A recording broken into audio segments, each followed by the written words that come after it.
അസ്സലാമു അലൈക്കും വറഹ്മത്തുള്ളാ. Calicut university third semester BA MDC Arabic exam പ്രിപ്പറേഷനിലാണ് നാം എല്ലാവരും. അൽ തവാബിൽ എന്ന ഈ പുസ്തകത്തിൽ നാം ശ്രദ്ധിക്കേണ്ട ഏറ്റവും കോറായിട്ടുള്ള പോയിൻറ്റ്സുകൾ നമുക്ക് ഡിസ്കസ് ചെയ്യാം. ഈ പോയിൻറ്റ്സുകൾ മാത്രം കേന്ദ്രീകരിച്ചുകൊണ്ട് നിങ്ങൾ എക്സാം തയ്യാറെടുക്കുകയാണെങ്കിൽ നമുക്ക് നല്ല ഒരു ശതമാനം തന്നെ ഈ ഭാഗത്ത് നമുക്ക് സ്കോർ ചെയ്യാൻ പറ്റും. നമുക്ക് ആദ്യമായിട്ട് എന്തൊക്കെയാണ് നമുക്ക് പഠിക്കാനുള്ളത്? നമ്മുടെ പുസ്തകം ടോട്ടൽ 11 യൂണിറ്റുകളാണ്. ഈ 11 യൂണിറ്റുകളും ചെറിയ യൂണിറ്റുകളാണ്. വളരെ കുറഞ്ഞ പോയിൻറ്റ്സുകൾ മാത്രമേ നമുക്ക് പഠിക്കേണ്ടതുള്ളൂ. ബാക്കിയെല്ലാം കുറേ ഡീറ്റെയിൽ ആയിട്ട് കൊടുത്തിട്ടുണ്ടെങ്കിലും അതിൽ കുറഞ്ഞ പോയിൻറ്റുകൾ മാത്രം കേന്ദ്രീകരിച്ചു കൊണ്ടാണ് നമ്മുടെ ഓരോ പാഠങ്ങളും ഉള്ളത്.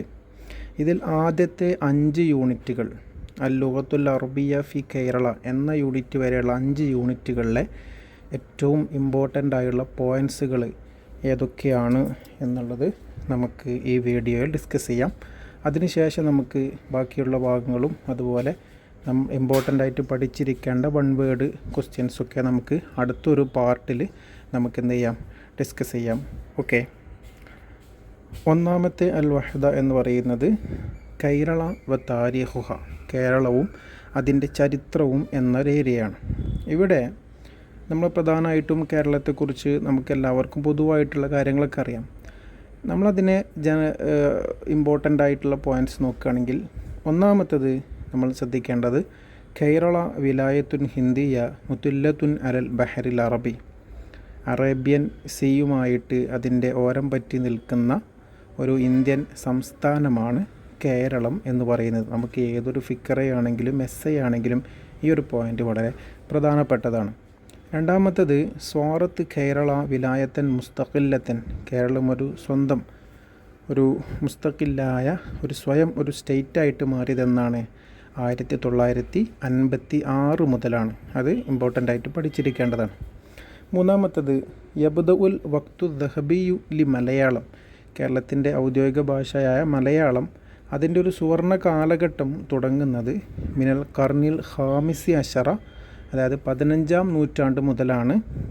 എഴുത്തച്ഛൻ്റെ ഒരു കൃത്യമായ ഇടപെടൽ മുതലാണ് കേരളത്തിൽ മലയാള ഭാഷയുടെ ഒരു സുവർണ കാലഘട്ടം എന്ന് പറയുന്നത്. ഇത് 3 നിങ്ങൾ നിർബന്ധമായിട്ടും പഠിച്ചിരിക്കേണ്ട പോയിൻ്റാണ്. പിന്നെ കേരളത്തെക്കുറിച്ചിട്ടുള്ള ബേസിക് ആയിട്ടുള്ള കാര്യങ്ങൾ ആഡ് ചെയ്താൽ നമുക്ക് ഭംഗിയുള്ള ഒരു പാരഗ്രാഫ് മെസ്സേജൊക്കെ നമുക്ക് എഴുതാൻ പറ്റും. ഇനി ഈ ഒന്നാമത്തെ പാഠത്തിൽ നമുക്ക് അടുത്തൊരു പാർട്ടാണ് അൽ ഇസ്തിഅമാറുൽ അജ്നബി, അതായത് വൈദേശിക ആധിപത്യം എന്ന് പറയുന്നത്. പ്രധാനമായിട്ടും 4 വൈദേശിക ആധിപത്യമായിരുന്നു കേരളത്തിൽ ഉണ്ടായിരുന്നത്. 1 പോർച്ചുഗീസ്, 2 ഹോളണ്ട്, 3 ഫ്രഞ്ച്, 4 പിന്നെ ബ്രിട്ടൻ. അതിൽ അൽ ബുർത്തുഖാലിയൻ, പോർച്ചുഗീസിൽ നമ്മൾ ഇമ്പോർട്ടൻ്റ് ആയിട്ട് നോക്കേണ്ടത് ഒന്ന്, അവർ വന്ന വർഷം 1498 വന്നത്. വാസ്കോഡഗാമ വന്നതിലൂടെയാണ് പോർച്ചുഗീസുകാർ കേരളത്തിലെത്തുന്നത്.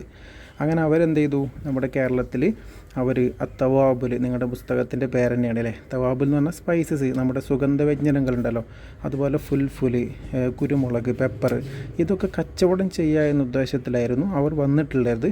അങ്ങനെ അവരിവിടെ കുറേ പ്രവർത്തനങ്ങൾ നടത്തുകയും നമ്മുടെ ജനങ്ങളെ പിന്നെ വന്നിട്ട് അവർ ആധിപത്യം പുലർത്തുകയും അങ്ങനെ 1663 അവരുടെ ആധിപത്യം ഇവിടെ അവസാനിക്കുകയാണ്. ഈ അവരുടെ ആധിപത്യം അവസാനിക്കുന്ന അന്ന് മുതലാണ് അടുത്ത ടീമായിട്ടുള്ള ഹോളണ്ടുകാർ കേരളത്തിലേക്ക് വരുന്നത്. 1663 അവർ വരുന്നത്.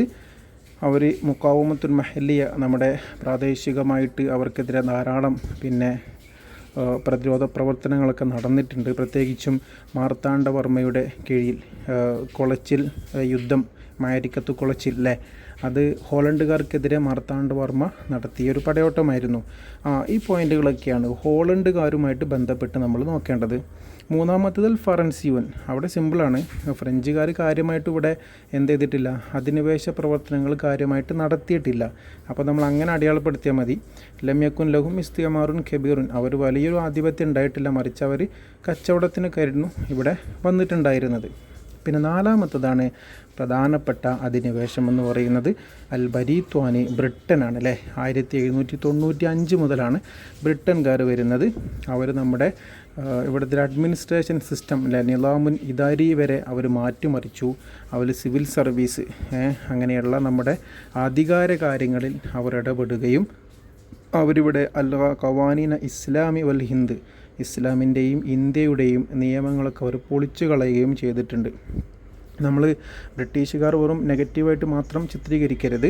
അവർ ഇജാബിയാത്തുൻ, അവർ കുറച്ച് പോസിറ്റീവായിട്ടുള്ള കാര്യങ്ങൾ കൊണ്ടുവന്നിട്ടുണ്ട്. പ്രത്യേകിച്ച് ഇവിടെ കുറേ വിദ്യാഭ്യാസപരമായിട്ട് അതുപോലെ നമ്മുടെ ട്രാൻസ്പോർട്ടേഷൻ കാര്യങ്ങളിലൊക്കെ അവർ കൂടുതൽ സംഭാവനകൾ നൽകിയിട്ടുണ്ട്. അപ്പോൾ കുറേ ഈജാബിയാത്തും അവർക്കുണ്ട് എന്നുകൂടെ നമ്മൾ ആഡ് ചെയ്യണം. അതോടൊപ്പം അവരിവിടുന്ന് ഇന്ത്യ വിട്ടു പോയ വർഷം, ഇന്ത്യയുടെ സ്വാതന്ത്ര്യം കിട്ടിയ വർഷം എല്ലാവർക്കും ഓർമ്മ ഉണ്ടാവും, 1947. ഇത്രയും കാര്യങ്ങളാണ് അൽ ഇസ്തിഅമാറുൽ അജ്നബി, വൈദേശിക ആധിപത്യം എന്നൊരു ഭാഗത്ത് നമ്മൾ നോക്കേണ്ട പോയിൻറ്റ്സ് എന്ന് പറയുന്നത്.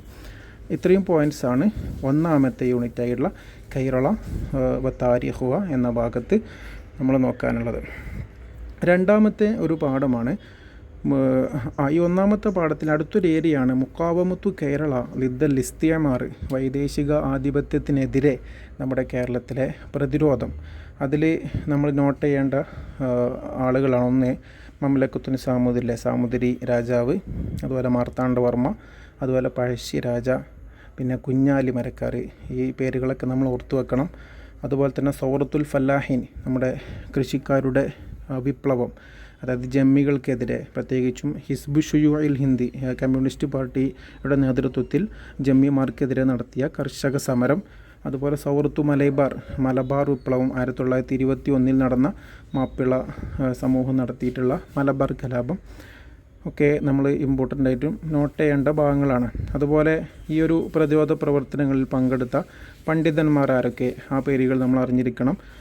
ഫത്തുഹുൽ മുബീൻ എന്ന കസീദ എഴുതിയിട്ടുള്ള ഖാലി മുഹമ്മദ്, അതുപോലെ തുഹ്ഫത്തുൽ മുജാഹിദീൻ എന്ന കിതാബ് എഴുതിയിട്ടുള്ള സൈനുദ്ദീൻ മഖ്ദൂം തങ്ങൾ, അതുപോലെ സയ്യിദ് അലവി മമ്പുറം തങ്ങൾ, അതുപോലെ ആലി മുസ്ലിയാർ പോലെയുള്ള പണ്ഡിതന്മാരുടെ പേരുകളും നമ്മൾ ഈ ഭാഗത്ത് നമ്മൾ ഓർത്ത് വെക്കേണ്ടതാണ്. ഒരു എസ്സേ വരാനൊക്കെ സാധ്യതയുള്ള ഒരു ഏരിയ കൂടിയാണ്. അപ്പോൾ ഇത്രയും കാര്യങ്ങളാണ് ഒന്നാമത്തെ യൂണിറ്റിൽ നമ്മൾ നോക്കേണ്ടത്. രണ്ടാമത്തെ യൂണിറ്റിലേക്ക് വരാം. അൽ വഹദത്തു സാനിലെ അന്നഹുലത്തുൽ ഇജ്തിമാഇയ്യ വസ്സഖാഫിയ, നമ്മുടെ സാമൂഹികപരമായിട്ടും സാംസ്കാരികപരമായിട്ടും കേരളത്തിൻ്റെ നവോത്ഥാനത്തെക്കുറിച്ചിട്ടാണ് ഈ രണ്ടാമത്തെ യൂണിറ്റിൽ നമുക്ക് പഠിക്കാനുള്ളത്. അപ്പോൾ ആദ്യം കേരളത്തിൻ്റെ അവസ്ഥ എന്തായിരുന്നു എന്ന് നമ്മൾ അറിഞ്ഞിരിക്കണം. കാനത്ത് കേരള കബല നഹ്ല, ഈ നവോത്ഥാനത്തിൻ്റെ മുമ്പ് കേരളമായിരുന്നു തുഹ്ല നിളാമി തൊബക്കിയിൽ ഹിന്ദു ജാതി വ്യവസ്ഥയ്ക്ക് കീഴടങ്ങപ്പെട്ട വിധേയപ്പെട്ട ഒരു സംസ്ഥാനമായിരുന്നു കേരളം എന്ന് പറയുന്നത്. പ്രത്യേകിച്ചും താലീമി, വിദ്യാഭ്യാസത്തിൽ, ഇബാദത്ത്, ആരാധനയിൽ, അതുപോലെ തന്നെ മുനിഅത്തിൻ നിസാഉ മിനൽ ഖുറൂജ്, സ്ത്രീകൾക്ക് പുറത്തിറങ്ങാൻ പറ്റാത്ത അവസ്ഥ, ഇങ്ങനെയുള്ള കുറേ ജാതി സിസ്റ്റം കൊണ്ട് നിറഞ്ഞു നിൽക്കുന്ന ഒരു സംസ്ഥാനമായിരുന്നു കേരളം. എന്നിട്ട് കേരളത്തെ കുറേ നവോത്ഥാന പ്രവർത്തകർ എന്ത് ചെയ്തു, പരിഷ്കരണം നടത്തി കേരളത്തെ നല്ല രൂപത്തിലേക്ക് കൊണ്ടുവന്നു. അപ്പോൾ ആരൊക്കെയായിരുന്നു പ്രധാനപ്പെട്ട നമ്മുടെ നവോത്ഥാന നായകർ? നമുക്ക് പഠിക്കാനുള്ളത് ഒന്ന് ശ്രീനാരായണ ഗുരുവാണ് അല്ലേ. മുക്കാമത്തു നിളാമുത്തൊബക്കി, ജാതി വ്യവസ്ഥക്കെതിരെ പോരാടിയ ഒരാളാണ്. അതുപോലെ പ്രത്യേകിച്ചും അദ്ദേഹം എല്ലാ മനുഷ്യരും തുല്യരാണ് അല്ലേ, മുസാവാത്തു ബൈനൽ ബഷർ, മനുഷ്യരെല്ലാം തുല്യരാണ് എന്നൊരാശയം പിന്നെ പുറത്തുവിട്ട ആളായിരുന്നു അല്ലേ. അദ്ദേഹത്തിൻ്റെ പ്രധാനപ്പെട്ട ഒരു കൺസെപ്റ്റാണ് തൊബക്കത്തുൻ വാഹിദ, ഒരു ജാതി, ദീനുൽ വാഹിദ്, ഒരു മതം, ഇലാഹുൻ വാഹിദ്, ഒരു ദൈവം, മനുഷ്യന് ഒരു ജാതി, ഒരു മതം, ഒരു ദൈവം എന്നൊരാശയം. അത് നമ്മൾ നോട്ട് ചെയ്യേണ്ടതാണ്. അതുപോലെ അദ്ദേഹം SNDP എന്നൊരു ഇത് തുടങ്ങിയത്, അതൊക്കെ നമ്മൾ നോട്ട് ചെയ്യേണ്ട പോയിൻ്റാണ്. രണ്ടാമത് ചട്ടമ്പി സ്വാമികളാണ്. അവരും ഇതേപോലെ തന്നെ ഇലൽ അഖ്ലാനിയത്തി വ ഹുരിയത്തുൽ ഫിക്ർ, ജനങ്ങളെ സ്വതന്ത്രമായിട്ട് ചിന്തിക്കാനും ബുദ്ധിപരമായിട്ടുള്ള ഒരു മൂവ്മെൻ്റ് ആയിരുന്നു ഇവർ നടത്തിയിരുന്നത്. പ്രത്യേകിച്ചും അവർ റഫല തമ്മീസ തൊബക്കി, നമ്മുടെ ജാതി വ്യവസ്ഥ അവരും എതിർത്തിരുന്നു. ദാഫാൻ ഹക്കിൽ മർഅത്തി, അതുപോലെ സ്ത്രീകളുടെ അവകാശങ്ങൾക്ക് വേണ്ടി പോരാടിയിരുന്നു ചട്ടമ്പി സ്വാമികൾ. അതുപോലെ ഇവർ കത്തബ മുഅല്ലഫാത്തിൻ ഖയ്യിമ, നമ്മളെ വാല്യബിളായിട്ടുള്ള നമ്മുടെ പരിഷ്കരണത്തിന് ആവശ്യമായിട്ടുള്ള ധാരാളം രചനകൾ ഇവർ നടത്തിയിട്ടുണ്ടായിരുന്നു. ഓക്കെ, പിന്നെ മൂന്നാമത്തെ ഒരാളാണ് അയ്യങ്കാളി. ഇതേപോലെ തന്നെ ഹുക്കൂക്ക് തൊബക്കാത്തി ദുനിയ, അതായത് താഴ്ന്ന ജാതിക്കാരുടെ അവകാശങ്ങൾക്ക് വേണ്ടി പോരാടിയ ഒരാളാണ് അയ്യങ്കാളി. അതുപോലെ പ്രത്യേകിച്ച് ദളിത് വിഭാഗം. പിന്നെ അദ്ദേഹം പാവപ്പെട്ട ആളുകൾക്ക് വേണ്ടിയിട്ട് എന്ത് ചെയ്തിരുന്നു, സ്കൂളുകൾ അദ്ദേഹം പിന്നെ തുടങ്ങിയിട്ടുണ്ടായിരുന്നു. അതൊക്കെ അയ്യങ്കാളിയുടെ പ്രധാനപ്പെട്ട പോയിൻറ്റ്സാണ്. പിന്നെ അടുത്താണ് അബ്ദുൽ ഖാദർ വക്കം മൗലവി എന്നുള്ളത്. അദ്ദേഹം തജ്ദീദുൽ ഫിക്റുൽ ഇസ്ലാമിക ചിന്ത അപ്ഡേറ്റ് ചെയ്യുന്നതിൽ നല്ല സ്വാധീനം ഉണ്ടാക്കിയിട്ടുണ്ട്. പ്രത്യേകിച്ചും ധാരാളം ഇസ്ലാമികമായിട്ടുള്ള മാഗസിനുകൾ, മജല്ലാത്തുകൾ അദ്ദേഹം കൊണ്ടുവന്നിട്ടുണ്ട്. അദ്ദേഹം കൊണ്ടുവന്ന പത്രമാണ് സ്വദേശാഭിമാനി എന്ന പത്രം. ഇതൊക്കെ വക്കം മൗലവിയുടെ ഭാഗത്ത് നമ്മൾ ഇമ്പോർട്ടൻ്റ് ആയിട്ട് നോക്കേണ്ടതാണ്. പിന്നെ കുമാരൻ ആശാൻ നമുക്കറിയാം, കേരളത്തിലെ ആശാൻ എന്ന് പറയുന്ന പ്രസിദ്ധമായൊരു കവിയാണ്. ഇദ്ദേഹവും ലിദ്ദു തമ്മീസ് തൊബക്കി, ജാതി വ്യവസ്ഥക്കെതിരെ പോരാടിയിട്ടുള്ള ആളാണ്. അദ്ദേഹത്തിൻ്റെ പ്രസിദ്ധമായ രചനയാണ് അസ്സഹറത്തു സാക്കിത്ത, വീണപൂവ് എന്ന് പറയുന്നത്. അപ്പോൾ ഇത്രയും കാര്യങ്ങളാണ് നമ്മുടെ രണ്ടാമത്തെ യൂണിറ്റിൽ, നവോത്ഥാനം എന്ന യൂണിറ്റിൽ നമ്മൾ ഇമ്പോർട്ടൻ്റ് ആയിട്ട് നോക്കേണ്ട പോയിൻറ്റ്സ് എന്ന് പറയുന്നത്. മൂന്നാമത്തെ യൂണിറ്റ് നമുക്ക് ഏറ്റവും സിമ്പിളായിട്ട്, എനിക്ക് തോന്നുന്നത് ഏറ്റവും സിമ്പിളായിട്ടുള്ള ഒരു യൂണിറ്റാണ്. ഇതിൽ അൽ ഫുനൂനി വഷ്കാലുഹ, നമ്മുടെ ഇവിടെയുള്ള കലാരൂപങ്ങളെ കുറിച്ചിട്ടാണ് പറയുന്നത് അല്ലേ. നമ്മൾ ജസ്റ്റ് ആ പേരുകളെങ്കിലും നമ്മളൊന്ന് ഓർത്ത് വെച്ചാൽ മതിയാവും. കഥകളി, അതുപോലെ തന്നെ ചവിട്ടുനാടകം, മോഹിനിയാട്ടം, പിന്നെ ദഫ്മുട്ട്, വട്ടപ്പാട്ട്, അതുപോലെ കളരിപ്പാറ്റ്, കോൽക്കളി, ഒപ്പന പോലെയുള്ളതൊക്കെ എന്താണെന്നുള്ളത് നമുക്ക് സിമ്പിളായിട്ട് അറിയാം. നിങ്ങൾക്ക് മലയാളത്തിൽ കൂടി എക്സാം എഴുതാൻ പറ്റുന്നൊരു ഓപ്ഷൻ ഉള്ളതുകൊണ്ട് നമുക്ക് സിമ്പിളായിട്ട് മലയാളത്തിൽ തന്നെ ഇതെന്താണെന്നുള്ളത് കൃത്യമായിട്ട് എഴുതാൻ പറ്റും. അപ്പോൾ ഈ ഒരു യൂണിറ്റ് നമ്മൾ കൂടുതൽ എന്ത് ചെയ്യേണ്ട, ഫോക്കസ് ചെയ്യേണ്ട ആവശ്യമില്ല. നമ്മൾ ആ പേരുകൾ അഥവാ ഒരു എസ്സേക്ക് വരികയാണെങ്കിൽ നമുക്ക് സബ് ഹെഡിങ് കൊടുക്കാം. എന്ത് ചെയ്യണം, ആ പേരുകൾ നമുക്ക് ഓർമ്മ ഉണ്ടാവണം, ഏതൊക്കെയാണ് കലാരൂപങ്ങൾ എന്നുള്ളത്. അപ്പോൾ അതൊക്കെയാണ് നമ്മൾ ഈ മൂന്നാമത്തെ യൂണിറ്റിൽ നമ്മൾ നോക്കേണ്ടത്. ഓക്കെ, നാലാമത്തെ യൂണിറ്റ് എന്ന് പറയുന്നത് ലുഅത്തു അറബ് മലയാള ഭാഷയെ പറ്റിയിട്ടുള്ള ഒരു യൂണിറ്റാണ് അല്ലേ. എന്താണ് അറബ് മലയാളം എന്ന് പറയുന്നത്? ഹിയ നിലാമുൻ കിതാബിയുൻ യുസ്തഖ്ദമു കിതാബത്ത് ലോകത്തിൽ മലയാള ഭാഷ എഴുതാൻ വേണ്ടിയിട്ടുള്ളൊരു സിസ്റ്റമാണ് ബിസ്തിഖ്ദാമിൽ ഹുറൂഫിൽ അറബിയ, അറബ് അക്ഷരങ്ങൾ ഉപയോഗിച്ചിട്ട് മലയാളം എഴുതാനുള്ള രൂപമാണ് ഈ അറബ് മലയാളം എന്ന് പറയുന്നത്. അതിൽ പിന്നെ പ്രത്യേകിച്ചും ഉസ്തുഖ്ദിമത്ത് ഹാദിഹിൽ ലുഗത്തു ഫിത്ത് അലിമിദ്ദീനി, മതപരമായ വിദ്യാഭ്യാസത്തിന് വേണ്ടിയിട്ടായിരുന്നു ഈ ഭാഷ കൂടുതൽ ഉപയോഗിച്ചിരുന്നത്. പ്രത്യേകിച്ചും ഇതിൽ ഈ അറബ് മലയാളത്തിൽ ധാരാളം രചനകൾ എഴുതിയിട്ടുള്ള ആളുകളാണ്. ഒന്ന് അബ്ദുൽ ഖാദർ വക്കം മൗലവി, അതുപോലെ തന്നെ മമ്പുറം തങ്ങൾ, പിന്നെ അദ്ദേഹത്തിൻ്റെ മകനായിട്ടുള്ള സയ്യിദ് ഫദിൽ പൂക്കോയ തങ്ങൾ, അതുപോലെ ഉമർ ഖാലി ഒക്കെ ഇതിൻ്റെ പ്രധാനപ്പെട്ട ആളുകളായിരുന്നു. അതിൻ്റെ രാഷ്ട്രീയപരമായിട്ടുള്ള പങ്കും പിന്നെ സാംസ്കാരികപരമായിട്ടുള്ള പങ്കും അതുപോലെ സാഹിത്യപരമായിട്ടുള്ള പങ്കൊക്കെ ഇതിൽ പറയുന്നുണ്ടല്ലേ. ദൗറുവ സിയാസി എന്ന് പറയുമ്പോൾ രാഷ്ട്രീയപരമായിട്ടും അറബ് മലയാളം എന്ത് ചെയ്തിരുന്നു, മുക്കാവമത്തുൽ ഇസ്തിഅമാരി, പ്രത്യേകിച്ചും ഐദേശികാധിപത്യത്തിൻ്റെ പ്രതിരോധം തന്നെയായിരുന്നു അല്ലേ. അതുപോലെ തന്നെ മതപരമായ കത്തുകൾ എഴുതാൻ വേണ്ടിയിട്ടൊക്കെ രസായിലും ദീനിയ ഇത് ഉപയോഗിച്ചിട്ടുണ്ടായിരുന്നു. അതുപോലെ പിന്നെ ഇതിൻ്റെ സാംസ്കാരികപരമായിട്ടുള്ള പങ്കെന്ന് പറയുന്നത് ഇത് തഷ്കീൽ ഹുവിയത്തിൽ മുസ്ലിമീങ്ങളുടെ ഐഡൻറ്റിറ്റി ഒരു രൂപീകരിക്കുന്നതിൽ ഇത് കൃത്യമായിട്ടുള്ള ഒരു പങ്ക് വഹിച്ചിട്ടുണ്ട്. അപ്പോൾ ഇവിടെ നമുക്ക് സാംസ്കാരികപരമായിട്ടുള്ള പങ്ക് നമ്മൾ പഠിച്ചു. അതോടൊപ്പം ഇതിൻ്റെ സാഹിത്യപരമായിട്ടുള്ള ഇതിൻ്റെ പങ്ക് പറയുന്നുണ്ട്. അവിടെയാണ് മാപ്പിള സാഹിത്യം അല്ലെ, ഇസ്ദഹറ ലദബുൽ മാപ്പിള സാഹിത്യം എന്ത് ചെയ്തിട്ടുണ്ട്, ഇസ്തിഹാർ ആയിട്ടുണ്ട്. ആ ഒരു പോയിൻ്റ് നമ്മൾ നോക്കേണ്ടതാണ്. പിന്നെ അതുപോലെ മോയിൻകുട്ടി വൈദ്യർ രചിച്ച മാപ്പിളപ്പാട്ടുകളൊക്കെ നമ്മൾ ഈ സാഹിത്യപരമായ പങ്കുകൾ എന്ന വിഷയത്തിൽ നമ്മൾ ഉൾക്കൊള്ളിക്കേണ്ട പോയിൻറ്റ്സാണ്. പിന്നെ ഇവിടെ ലദബു ഷേരി എന്ന് പറഞ്ഞിട്ടൊരു ടൈറ്റിൽ നമുക്ക് കാണാം. നമ്മുടെ കാവ്യ സാഹിത്യത്തിൽ നമ്മുടെ ഈ അറബ് മലയാളം വഹിച്ച സ്വാധീനങ്ങളെ കുറിച്ചിട്ടല്ലേ. അവിടെ നമ്മൾ കുറച്ച് പേരുകളൊക്കെ നമ്മൾ ഓർത്ത് വെക്കുക. പ്രത്യേകിച്ച് കസിയത്തു ബദർ പാട്ടുകൾ, കസീദകൾ, അതുപോലെ ബദറുൽ മുനീർ, ഹുസ്നുൽ ജമാൽ, മോയിൻകുട്ടി വൈദ്യരുടെ ബദറുൽ മുനീർ, അതുപോലെ ഹുസ്നുൽ ജമാൽ. പിന്നെ അന്നത്തെ പ്രധാനപ്പെട്ട അറബ് മലയാളത്തിലെ അഹമ്മു അക്സാമി ഷീർ കവിതയുടെ വ്യത്യസ്ത കിസ്മുകൾ ഏതൊക്കെയായിരുന്നു? ഒന്ന് കസായിദു മാലപ്പാട്ടുകൾ, അതുപോലെ ഹുറൂബിലെ പടപ്പാട്ടുകൾ, പിന്നെ കിസ്സപ്പാട്ടുകൾ, പിന്നെ ലുർസ് കല്യാണപ്പാട്ടുകൾ, പിന്നെ മധുഹ ത്വയ്ർ, അതായത് പിന്നെ കിളിപ്പാട്ടുകൾ എന്നൊക്കെ പറയാം.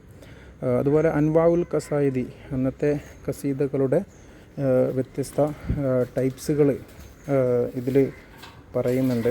ഏതൊക്കെയാണ്? ഖസീദത്തു ബദർ, ഒന്ന് ബദർ ഖസീദ, പിന്നെ അതുപോലെ ഉഹദ് ഖസീദ, അതുപോലെ ഫത്ഹ് മക്ക, പിന്നെ അതുപോലെ ഖൈബർ, പിന്നെ മലബാർ കലാപവുമായി ബന്ധപ്പെട്ട ഖസീദകൾ. അതൊക്കെയായിരുന്നു അന്നത്തെ വ്യത്യസ്ത നൗഅകൾ ഖസീദകൾ എന്ന് പറയുന്നത്. ആദ്യത്തെ നമ്മൾ അവ്വലു ഖസീദ എന്ന് പറയുന്നത് മുഹ്യിദ്ദീൻ മാലയാണ്. അറബ് മലയാളത്തിലെ ആദ്യത്തെ ഖസീദ എന്ന് പറയുന്നത് അത് മുഹ്യിദ്ദീൻ മാലയാണ്. രണ്ടാമത്തെ ഖസീദ എന്ന് പറയുന്നത് കുഞ്ഞായി മുസ്ലിയാരുടെ നൂൽ മദ്ഹാണ്. അപ്പോൾ ഇത്രയും കാര്യങ്ങളാണ് അറബ് മലയാളം എന്ന ഒരു ഭാഗത്ത് നമ്മൾ ഇമ്പോർട്ടൻ്റായിട്ട് നമ്മൾ നോക്കേണ്ടത്.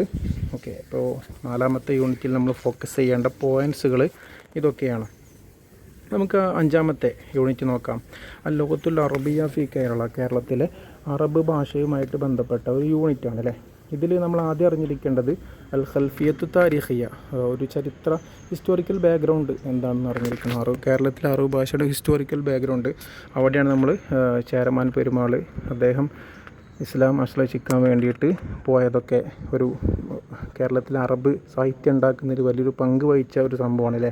അതുപോലെ മാലിക് ബിൻ ദീനാറിൻ്റെ വരവ്, കൊടുങ്ങല്ലിൽ വന്നിട്ട് അവ്വൽ മസ്ജിദ്, ഇവിടുത്തെ കേരളത്തിലെ ആദ്യത്തെ പള്ളി കൊണ്ടുവരുന്നു. ഇതൊക്കെ കേരളത്തിൻ്റെ ഒരു ഹിസ്റ്റോറിക്കൽ ബാക്ക്ഗ്രൗണ്ടാണ് അറബ് ഭാഷയുടെ. ഇനി കേരളത്തിൽ അറബ് ഭാഷ അത് സ്പ്രെഡ് ചെയ്യുന്നതിലുള്ള സംഭവങ്ങൾ ഏതൊക്കെയാണ്? ഒന്ന് അൽ മസാജിദ്, പള്ളികളാണല്ലേ. പ്രത്യേകിച്ച് പള്ളികളിലെ ദർസുകൾ, പ്രത്യേകിച്ചും നമ്മളെ കുറേ പള്ളികൾ അന്നത്തെ പ്രസിദ്ധമായ പള്ളികളായിരുന്നു. പൊന്നാനി പള്ളിയിലെ ജാമിയുൽ കബീർ പൊന്നാനി, അൽ അസ്ഹർ സ്വഗീർ എന്നറിയപ്പെടുന്ന ഒരു പള്ളിയാണ് പൊന്നാനിയിലെ പള്ളി. അതുപോലെ തന്നെ കൊണ്ടോട്ടിയിലെ പള്ളി, അതുപോലെ താനൂർ, അതുപോലെ മാമ്പ്ര, ഇങ്ങനെയുള്ള കുറച്ച് പള്ളികളുടെ പേരുകളൊക്കെ നമ്മളൊന്ന് നോട്ട് ചെയ്ത് വെക്കുക. ഈ പള്ളികളൊക്കെ അറബ് ഭാഷ സ്പ്രെഡ് ചെയ്യുന്നതിൽ നല്ല പങ്ക് വഹിച്ചിട്ടുണ്ട്. അതുപോലെ അൽ കത്താത്തീബ്, നമ്മുടെ പാഠശാലകൾ, പ്രത്യേകിച്ചും അൽ അത്ഫാലു യതഅല്ലമൂനൽ ഖുർആന വൽ കിതാബ, കുട്ടികളൊക്കെ എന്ത് ചെയ്യും? ഖുർആനും എഴുത്തും വായനയൊക്കെ പഠിച്ചത്, അറബ് ഭാഷയൊക്കെ പഠിച്ചത് ഇത്തരത്തിലുള്ള പാഠശാലകളിലൂടെയായിരുന്നു. അപ്പോൾ ആ ഒരു പോയിൻ്റ് ഇമ്പോർട്ടൻ്റ് ആണ്. പിന്നെ കുല്ലിയാത്തുൽ അറബിയ, അറബിക് കോളേജുകൾ. അപ്പോൾ നമ്മൾ കുറച്ച് അറബിക് കോളേജുകളുടെ പേരുകൾ നമ്മൾ അധികം നമുക്ക് അറിയുന്നത് തന്നെയാണ്, നമ്മളൊന്ന് നോട്ട് ചെയ്ത് വെക്കുക. അപ്പോൾ അദ്ദേഹത്ത് ബിലുഹൂരി മുന്തസിഫുൽ കർണൽ ഇഷ്രീൻ, 20ാം നൂറ്റാണ്ടിൻ്റെ പകുതി മുതലാണ് എന്ത് തുടങ്ങിയത്? ഈ അറബ് കോളേജുകളൊക്കെ കാണാൻ തുടങ്ങിയത്. ആദ്യത്തെ കോളേജ് എന്ന് പറയുന്നത് കുല്ലിയത്ത് ദാറുൽ ഉലൂം ബി വാഴക്കാടിലെ ദാറുൽ ഉലൂമാണ് ആദ്യത്തെ കോളേജ്. പിന്നെ കുറച്ച് കോളേജുകളുടെ പേരുകളൊക്കെ നമ്മൾ നോട്ട് ചെയ്ത് വെക്കുക. ഒന്ന് താനൂരിലെ ഇസ്ലാഹുൽ ഉലൂം അറബിക് കോളേജ്, പിന്നെ അരീക്കോടിലെ സുല്ലമുസ്സലാം, പിന്നെ കുല്ലിയത്തുൽ ഇസ്ലാമി ശാന്തപുരത്ത് ഇസ്ലാമിക് കോളേജ്, പിന്നെ ഫൈസാബാദിലെ ജാമിയ നൂരിയ, അതുപോലെ കാരന്തൂരിലെ മർക്കദു സഖാഫ.